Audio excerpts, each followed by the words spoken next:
Dear friends, welcome to my channel mechanical engineering made simple.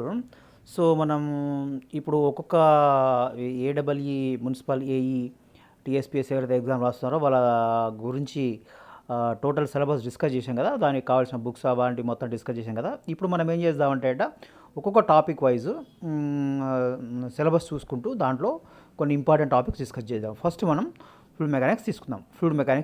Fluid mechanics లోపల మనకు వచ్చేసి దీని లోపల ఇది మనకు దీనికి హైడ్రాలిక్స్ అండ్ హైడ్రాలిక్ మిషనరీ కింద కవర్ అయిపోతుంది. సో దీని లోపల మనకు హైడ్రాలిక్స్ లోపల ప్రాపర్టీస్ ఆఫ్ ఫ్లూయిడ్స్ అనేది చాలా చాలా ఇంపార్టెంట్. ఇప్పుడు దీన్ని మనం చూద్దాం. నేనేం చేశానంటే ఇది ఫస్ట్ కాలం లోపల సీరియల్ నెంబర్ ఇచ్చాను, సెకండ్ కాలం లోపల క్వాంటిటీ ఇచ్చాను, థర్డ్ కాలం లోపల దాని యూనిట్స్ కానీ మీనింగ్స్ కానీ ఇచ్చేసాను. మనం డిస్కస్ చేద్దాం. ఇప్పుడు ఫస్ట్ మనకు వచ్చేసి స్పెసిఫిక్ గ్రావిటీ అంటే ఏంటి? స్పెసిఫిక్ గ్రావిటీ ఆర్ దీన్నే మనం ఏమంటాం, we are going to call it as relative density. So it is going to be defined as rho of substance by rho of water. That is it is the ratio of density of substance by density of water.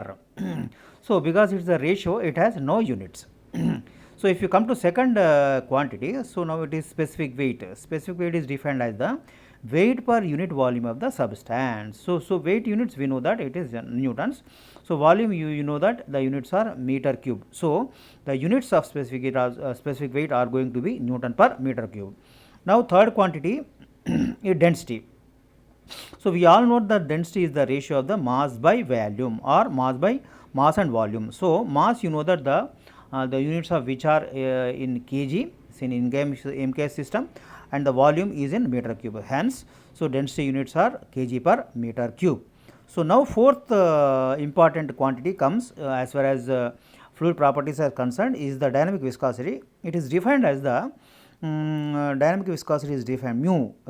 It is denoted by mu, and it is defined as the ratio of shear stress by the shear stress and the velocity gradient. Velocity gradient is nothing but du by dy, change in velocity with respect to the normal direction of the fluid flow. So shear stress, you know that the units are Newton per meter square, and velocity gradient are du by dy, that is meter per second by meter, but that means per second. So if you simplify that, you will get Newton second per meter square. So the units of dynamic viscosity are, which is defined as the ratio of shear stress to velocity gradient, are the Newton second per meter square. Now comes the next quantity, that is kinematic viscosity. It is defined as it is denoted by the Greek letter nu, and it is defined as the ratio of dynamic viscosity and density. Dynamic viscosity, we already know that the units of which are Newton second per meter square, and the density units, you know that kg per meter cube. Substituting for that, and substituting for Newton is equal to kg meter per second square and all the things, so you will get that the units of kinematic viscosity are going to be meter square per second. Now comes your surface tension. So you must have seen in the villages that the mosquitoes walk on the water. So why? So the basic reason for this is the surface tension. There is some tension across the membrane between the legs of the mosquito and the water. So that is going to support the weight of the mosquito, hence it is going to walk on the water. So now the surface tension, it is defined as the ratio of the force per unit length. It is defined as the force per, that means per unit length, that is say meter. So the units of force, you know that it is newtons, and the units of length are meters. So the units of surface tension are Newton per meter. Next, this is very very important, and most of the times it is asked in the examinations, poise. So many students are confused between the poise and stroke. So poise is the CGS unit of the dynamic viscosity. It is defined as the dyne second per centimeter square. Dyne is equal to 1 by 10 to the power of 5 newtons, and centimeter is equal to 1 by 100th of meter. Substituting that, you can find the relationship between dyne second per centimeter square and Newton second per meter square. So poise is defined as dyne second per centimeter square. So it is the CGS unit of the dynamic viscosity. Next comes your stroke. Stroke is defined as the centimeter square per second. So don't get confused between centimeter per second square, which is the unit of acceleration in CGS system, and the stroke, which is centimeter square per second. So there is a lot of confusion, so please come over that. So stroke, the units are centimeter square per second. It is the unit of kinematic viscosity in CGS system. So specific volume, it is defined, next unit is say specific volume, it is defined as the volume per unit mass. So we know that mass per unit volume is the density and specific volume is the volume per unit mass, that is it is the reciprocal of the definition of the density. So its units are, because the units of volume are meter cube and mass is kg, the units of specific volume are meter cube per kg.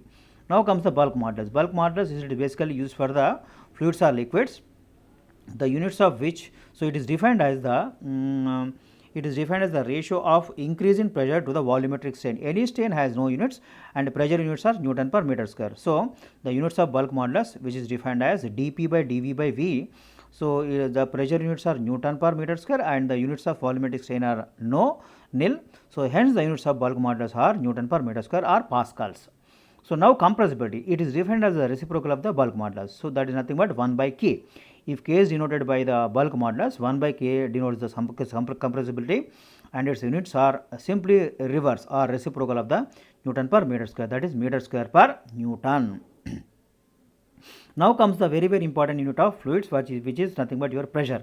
Pressure is defined as the normal force per unit area. So because normal force is always in newtons and area is in meter square, so the units of force or pressure are Newton per meter square, which is also known as the Pascal. So we know the another big unit of pressure, the 10 to the power of 5 pascals is equal to 1 bar. So there are some more definitions which are related to the atmospheric pressure, bar and tar, etc. So you might get a question on this in your TSPSC AP AE municipal examination. So there is a confusion between 1 atmosphere, 1 bar and 1 tar. 1 atmosphere is equal to 101.335 kilopascals. So because 10 to the power of 2 kilopascals is equal to 1 bar. So if you divide by 100, you will get 1.01325 bar. So 1 atmospheric pressure is equal to 1.01325 bar. So that will be equal to 760 mm of Hg column. That means your atmospheric pressure is balanced by a mercury column of 760 mm or 760 centimeters or 0.76 meters. Converting in proper units. Next comes, so it is, if you balance the same atmospheric pressure with water column, so it is going to take approximately, we need approximately a length of 10.33 meters of water column. So so that's why we don't use water in a mercury in a barometer, because if you use the we don't use water in the barometer, because if you use water you need a length of the barometer which is equal to 10.33 meters, which is very high. So approximately 13.6 times more than that of the mercury required with the mercury, that is 760 mm or 76 centimeters or 0.76 meters into 14 gives approximately 10.33 meters of water column. So now comes the bar, which is a unit of pressure. 1 bar is equal to 101 kilopascals, 100 kilopascals or approximately 10 to the power of 5 pascals. So that will be coming about equal to 751.6 mm of Hg column or mercury column. So be careful about 1 atmospheric pressure, which is 760 mm of Hg column. 1 bar is equal to 751.6 mm of Hg column. So don't get confused. So please make a differentiation between them. And now the very teeny unit, very small unit, tiny unit of pressure is 1 tar. 1 tar is equal to 1 mm of Hg. That is going to be approximately 133.33 pascals. Or and you all will also know that P atmospheric pressure is equal to gauge pressure plus your P absolute pressure is equal to B gauge pressure plus pre atmospheric pressure. So whatever we measure with the manometer, it is nothing but gauge pressure, that is it is above the atmospheric pressure, because you are going to keep one end of the mercury barometer open. So any pressure that is given by recorded by barometer is the gauge pressure, that is above the atmospheric pressure. Any pressure below the atmospheric pressure is known as a vacuum. For example, so atmospheric pressure we know that 760 mm of Hg. So let us say 750 mm of Hg. So it is 10 mm less than the 760 mm, that is 10 mm mercury or vacuum. So 10 mm vacuum means 750 mm of Hg. So this is going to be giving our negative pressure, or which is nothing but your vacuum pressure. So in the next videos we are going to see some more important information about the fluid mechanics. So if you have not subscribed to my channel, please subscribe.